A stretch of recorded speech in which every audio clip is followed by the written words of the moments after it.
I've been wanting to talk about this topic for quite a while actually. It's been uh, it's been said in the videos for a few, just a couple of times. It's been it's been mentioned, but I haven't been going in depth. And if you've read the title, you would know what it is. But for those of you who can't read, this video is going to be about why you should basically just be yourself and stop trying to be someone that you're not. The amount of times I see people trying to be someone that they're not is actually quite depressing. It's one of those things that's so common that you kind of just get used to it. But I can see that if someone is being genuine or if someone is just putting on a mask and just trying to fit in with the norm of society, you know. It's honestly not really that easy to know if you're in that state of I'm not being myself, because you don't consciously realize that you're not being yourself. So then how the fuck would you know if you're not being yourself? Well, it's quite an easy but complicated answer. I know that doesn't really make sense, but hear me out. When you're with a group of people, let's say for example your friend group, and you try to make everyone like you, or if you're just trying to basically just act in like a, not a malicious way, but you'll know when you're not being yourself. And another way to try and see if you're being yourself is just by think about your future self. Think about you in 10 years, 20 years. Would you be doing what you're currently doing? And I mean that in a literal right now moment. I'm trying to say, like, on a day-to-day basis, let's say you are doing some dumb shit because of your friends or whatever. Then if you're not gonna be doing that in 10 years time, you're not being yourself. All of this is really caused by social media and influence. It's a very evil thing. Social media, it's a very evil thing. Or it tries to make you think that there's a specific way you have to act or have to be. Or it could be your family that's trying to keep you in a straight line that you're not necessarily wanting to follow. You don't have to be in that line. And you deep down you know that you're not being yourself. You know that. You know that. So then why aren't you changing it? Why aren't you trying to escape that pain of impersonating something that you're not? Because it will fuck you up badly. It'll fuck you up horribly. And I say this because I was one of those people that used to be like that. I thought that if I do what my friends do, I would be in some sense loved, In some sense I would be welcomed somewhere, because I didn't really have friends for a couple of years of my life. Didn't really have people around me. So when I finally found some people, I clinged on to them I clinged on as hard as I could, just so I can have that little bit of affection. Because humans need that. They need that affection. They need that social construct. And it's not an easy thing to fix. It's not going to take you 10 days.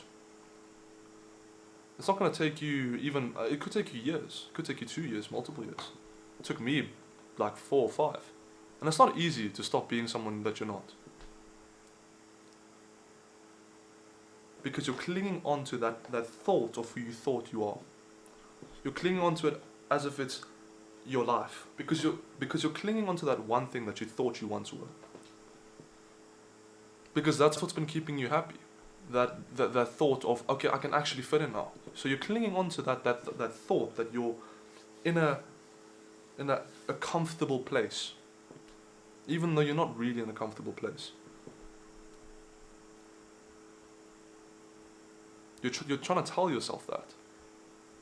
You're trying to tell yourself that this is good for you, that you have friends, and that you have the things that you're doing is who you are. But it's not. It's not. So if you're willing to actually try and fix it, then you have to decide that you might have to make some sacrifices. You might have to cut off some friends. You might have to cut off some some habits. And those habits you've been building for years. So it's not going to be easy. And I know I said that earlier, but I have to repeat it to make it clear that it's not going to be easy. But it's worth it. It's definitely fucking worth it. I can promise you that.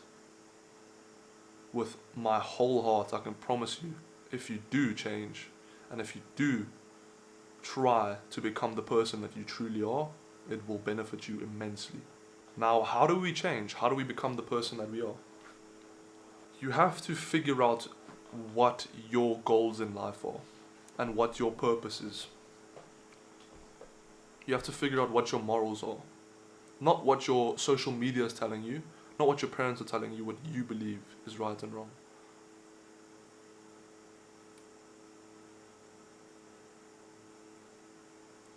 And then compare it to something that, for instance, is your moral guide. Let's say you're Christian, it would be the Bible. For me personally, the way I found myself was through a YouTuber called Hamza. So that's the reason I'm making these videos, is to try and make you follow the right path. Because that's a person who genuinely has made a massive impact in my life. I went through a period of time where I was not with the people that I used to be with. I wasn't going out as much. I wasn't doing the things I used to do. I wasn't being that image that I created of who I was. And just by steering away from who I thought I was, you automatically become closer to who you really are. And you'll start finding out what your purpose is and the things that you truly want to do. Just simply by going away from those old actions. And it might seem like a simple thing, watching a YouTube video, but it's honestly, it's not necessarily the video that specifically changed my life. It more just opened my eyes and made me see that what I was doing previously wasn't necessarily or what I thought I should be doing. And that for me was it was a moment that, just watching one video after being in a dark time of my life, watching one video made me feel like I have something to do again. Made me feel like I have a purpose. But yeah, sorry if I was a bit too serious this video. I apologize. I'm just a little bit. I'm very serious about this topic, because it was one of the things that really fucked me up mentally back in my day. As if I'm old. So yeah, just know that penis enlargement pills don't work. Love you.